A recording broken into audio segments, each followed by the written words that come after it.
Nagkita sila, no? Teka lang. Sige. Makakatapos ka ng The Voice. Okay, congratulations for a very successful season. Thank you. Congratulations sa team ni Pablo. Sila yung nanalo. So, Ronaldo. Sige, pag-usapan natin itong Green Bones, Niebe. At pagkapasok dun sa trailer, ang ganda ng scoring, sakto sa moment. Talk about this song, ano yung inspirasyon nyo dito?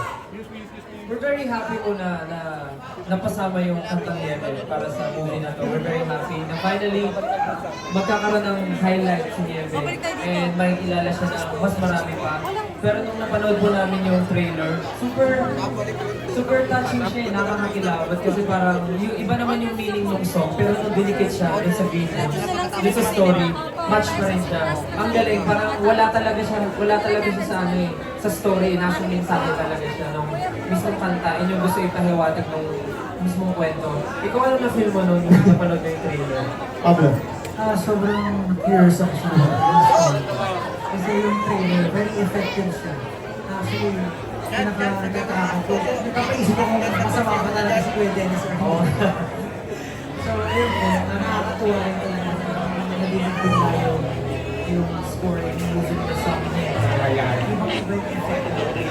Pagdating ko pa kaya nandito rin kami excited sa Yeah, sobra excited. Huli na lang, kasi sinabi mo kanina, yung Niebe, isa sa mga kantang talagang gusto mong pinaka. Kumbaga, malapit sa puso nyo to. Bakit? Ano yung, paano nyo ginawa tong kantang ito? Kasi nung mga panahon na yun, malayo kami sa pamilya namin. Nung panahon kasi yun, nagtutour kami. And na-feel lang namin yung pakaramdam na kasama yung mga mahal mo sa buhay. And saktong-sakto na papanahon na magpapasko rin. Tugmang-tugma rin yung kwento ni Niebe na sa mga kapuso natin na hindi natin kapili ngayong darating na Pasko. So, bukod dun sa story ni Kuya Dennis and ni Ruro dun sa mismo, sa Green Bones mismo, tugmang-tugma talaga siya and we're very happy na hindi lang yung mensahe ng movie yung mapaparating natin, pati yung mensahe ng kanta mapapaabot natin sa mga manonood. We're very happy. Pablo, you can invite everybody to catch Niebe dito sa Green Bones. Siyempre po, invite ko po kayo panoorin ng Green Bones. Sobrang excited na po kami natin. For sure, may enjoy niya ang kasama po si Gugu, si Sir Dennis, napakagaling na sabay-sabay po natin panoorin ng Yes, Green Bones everyone. Palapakan po natin, Pablo and Stella of SB Magazine. Thank you po. Grabe. Good to see you, bro. Alright, so guys, dun sa mga daraanan po ng mga artista natin, right now it's Pablo and Stella, alongside the cast dinner. Daanan po natin sila. Okay. Let's clear the path for them. Basa kasi sobrang excited ako malaman kung ano mangyayari. So, I'm so happy to be part of the film and sana maibigan ninyo at sabihin ninyo sa lahat ng mga kakilala ninyo na panoorin ang Green Bones at sana lahat tayo may makuha at matutunan mula sa pelikulang ito. Okay, huli na lang, before we let you go and enjoy with your castmates, ikaw ano yung natutunan mo sa pelikula ito? Dun sa experience mo shooting it and making it. Shooting it. Sandali lang kasi ako 3 araw. Pero it's something that resonates with me. Isang bagay na alam ko na. Dahil ako yan. Medyo matanda-tanda na din. Di naman. Marami nang pinagdaanan sa buhay. Pero umaasa talaga ako. Naniniwala ako sa second chances. Naniniwala ako na lahat tayo, gaano man minsan kadilim ang isang parte ng buhay natin or tayo mismo may pinagdadaan ng kadiliman, meron talagang liwanag at nasa loob natin yun, that we are all capable of good things and Green Bones. Yan. Beautifully said.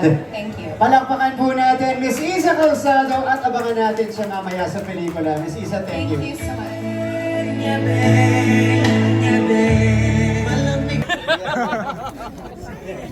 Hoy, malapit na yun, Niebe. Yeah. Isa lang Isa lang yun. Galing sa, ano yun, same element.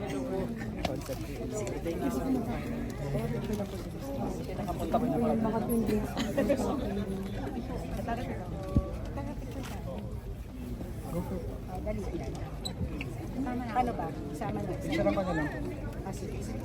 Wow, dito na ako. Dito po. Okay, thank you. 1, 2, 3. Sorry. Okay. Isa pa. Okay. Picture lang. Yan. 1, 2, 3. Thank you. Isa pa, isa pa. Excited na po kami sa AC, isa pa. AC. Isa pa na dito. O kaya yan. Picture ako kayo dalawa. Excited na akong Sir, dito na lang po. Dito na lang po. Settle na po natin sila, ma'am. Settle na po natin. Thank you po. Settle na po natin.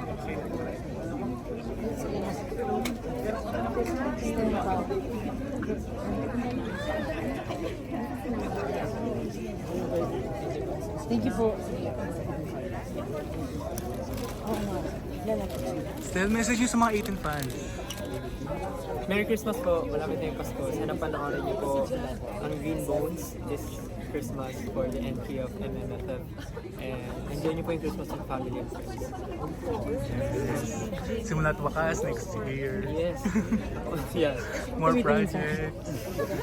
Yeah, abangan niyo po ang simulato kas. Yes, yeah. Bias kita. Thank you po. Salamat. Special po yung photographer ko. Thank you, Stel. Thank you po. Hey, Ma'am Jess.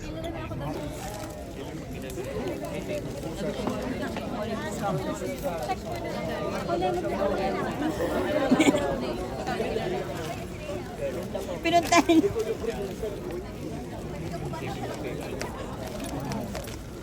Walking daw, walking.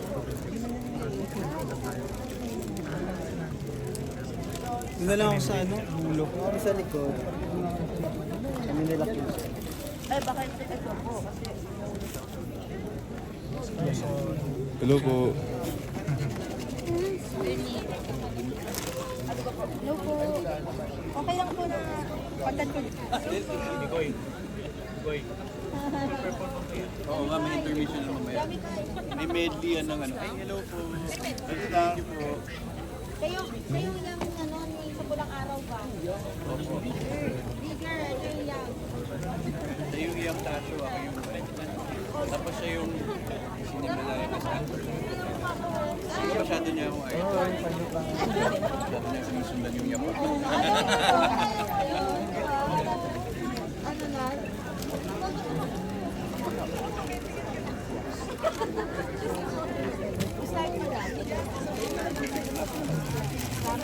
Good evening, everyone. May we ask everybody to please sit down? Please settle down, everybody. Gaga medley. Paul. Ayan. Lady Gaga medley. We would kindly ask everybody po na mag-pray po tayo sa ilang saglit ay sisimula na po natin ang ating pelikula. May mga ilang paalala lang po tayo for tonight's screening. So no camcording at any point of the movie. No spoilers po sana for those who will post about the movie. Sa ilang saglit lang po ay darating na. Papasok na po